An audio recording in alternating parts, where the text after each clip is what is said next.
Telephone में लेते हैं। हम खेल रहे थे, चलते चलते रोड पे चले गए। उधर से बैटरी वाला रिक्शा आया और हमें टक्कर मार दी और हमारा पैर कट गया। नीचे बैठ के चलने पड़ता था। खेलने का बहुत मन करता था, लेकिन हम नहीं खेल पाते।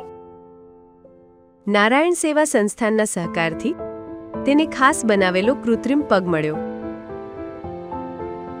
આજે વાણી ચાલે છે, શાળાએ જાય છે, રમે છે અને પોતાનું જીવન નિર્ભયતાથી જીવે છે. દરેક દિવ્યાંગને આગળ વધવાની તક જોઈએ, જે નારાયણ સેવા સંસ્થાન આપે છે આપના સહયોગથી.